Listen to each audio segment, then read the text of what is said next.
Hello Simply Bakers! Today I'm sharing with you a Filipino dessert. It is called Shakoy, which is also known as an American sugar-coated donut. It is so easy to make and delicious. You'll love it.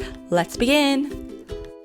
So you're going to take some warm water and add the yeast, and you're going to add a little bit sugar to activate the yeast and mix it. So allow it to sit for 5 minutes. Also, the exact measurements and directions will be on my blog, simplybakings.com. The yeast will start to bubble, and that's when you know the yeast is not expired and it is working. So set this aside, and in another bowl, you're going to add all-purpose flour, some salt. You're going to mix this. Once this is done, you're going to add the yeast water mixture. So I started mixing this with a wooden spoon. Eventually I started to use my hands. And guys, I love mixing dough with my hands. I find it so relaxing. Who here also finds it relaxing? Let me know in the comments. So what you're going to do is you're going to form the dough into a ball, and you want to make sure it is nice and smooth, and if it's too sticky, add a little bit more of all-purpose flour. You're going to place it in the same bowl, grease a little bit with oil, and you're going to cover it with plastic wrap and set this aside for at least 1 hour in a warm area.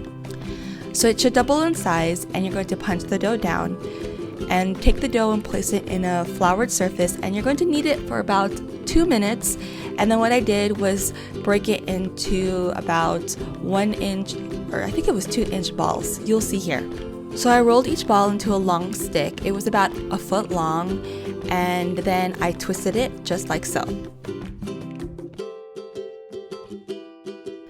So this is the Filipino version of a donut. It's exactly the same as an American donut or sugar donut, but we just roll it up into, or twist it up, and we call it Shakoy, and it's usually eaten at parties for dessert, not necessarily for breakfast.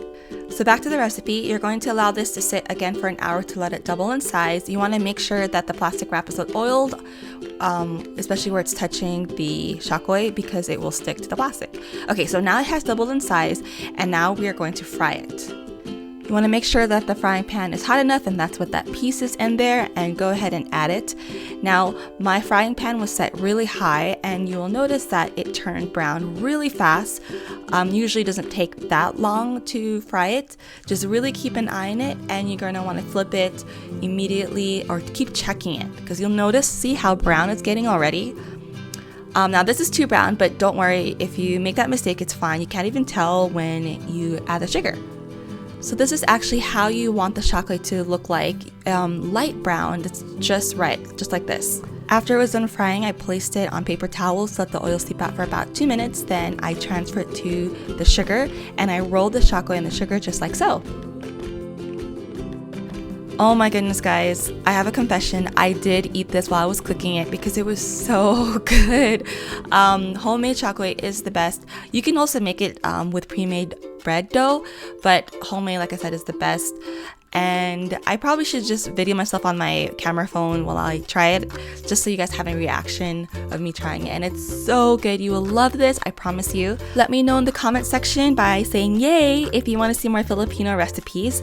And thank you guys so much for your support. I appreciate you all, and I will see you on my next upload, which will be on Tuesday. Tuesdays and Thursdays are my upload days. Don't forget to subscribe, and bye guys!